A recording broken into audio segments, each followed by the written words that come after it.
So, you're a homeowner here in Dayton, and you've got this big question hanging over your head. With those major federal solar incentives now gone, does it even make sense to consider solar in 2026? Well, let's dive in and figure that out.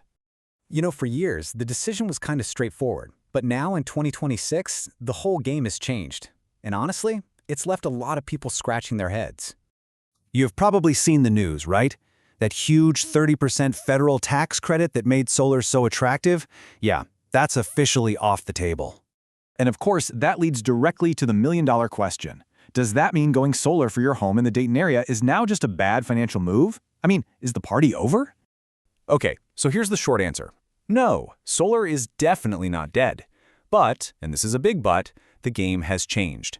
Without that credit, the decision is way more selective. The project has to make sense on its own for your specific home. So, to really understand why it's more selective now, we first have to talk about what that tax credit was actually doing for the bottom line.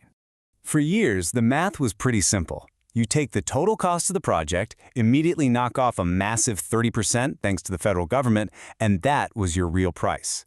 This was a huge financial cushion that made almost any decent project look like a great deal. But without that cushion, the project has to be rock solid from the get-go. So the new solar math in 2026 really comes down to these four critical things: how much electricity you're actually using, the condition of your roof, how long you plan on staying in your house, and, of course, how you're going to pay for it. All right, so let's break down these new rules, because this is really where you can start to see if solar makes sense for your unique situation. This slide really gets to the core of it. Solar creates value by offsetting the power you'd have to buy from the utility. So, it's simple. If you have high electric bills, you have a ton of potential savings to unlock. If your usage is already low, the financial margins are just a lot tighter. We're talking a payback period of maybe 8 to 10 years for a high-usage home versus 15 years, maybe more, for a low-usage one. That's a huge difference. Next up, let's give your roof a report card.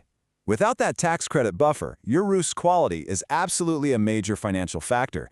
You need that good south or west-facing sun exposure, minimal shade from trees or other buildings, and a solid structure.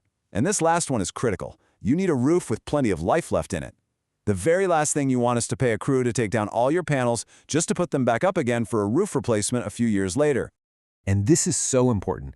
Bigger is not always better. You want a system that's right-sized for what you actually use.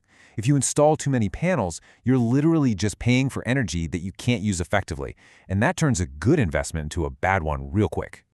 Okay, let's bust a big myth right here. A lot of folks think that getting solar panels means your electric bill just vanishes completely. Poof! But with AES Ohio's net metering program, it's not quite that simple. You get credit for the extra power your system sends to the grid, for sure, but you'll still have a bill from the utility for things like fixed charges and connection fees. Now, let's talk about time. Solar is a long game. It's an investment. You've got that big upfront cost in year one. Then you spend the next several years recouping that cost through your bill savings. The real payoff, the pure profit, comes years down the road. So if you're planning to stay in your home for 10 years or more, you're in a fantastic position to see a serious return. So, all this theory is great, but let's make it real. We're going to look at 3 different types of Dayton homeowners to see how this actually plays out in the real world. This table just lays it all out so clearly. You've got the high-usage family. They have big electric bills to attack, so solar is still a really strong candidate for them. Then there's the moderate usage home. Here, the savings margin is just tighter, which means getting the system size and the price absolutely perfect is critical. And then you have the person who knows they're moving in 3 years. The payback timeline is just too short to make back the investment. Caution is definitely the word there. Okay, so let's bring it all home. After looking at all the pieces, how do you decide if solar is actually right for your house in 2026? Solar is still an absolutely fantastic bet when all these things line up. You use a good amount of electricity, your roof is basically a perfect sun-drenched landing pad, you're planning on staying put for the long haul, and the system is sized and financed smartly. If you can check all these boxes, solar can still be an incredible upgrade for your home. Now on the flip side, these are the red flags. If you think you might be moving soon, if your roof is getting old or it's covered in shade most of the day, if your bills are already pretty low, or if the only way to pay for it is with high-interest financing, you really need to proceed with caution. It doesn't mean it's an automatic no, but it does mean you need to be much more careful with the numbers. So now the question comes right back to you. Thinking about your power bill, the state of your roof, your future plans. How does your home stack up against these new rules of solar? Look, at the end of the day, guessing isn't a strategy. The only way to get a real, clear answer is to get a professional evaluation that puts all these pieces together for your house.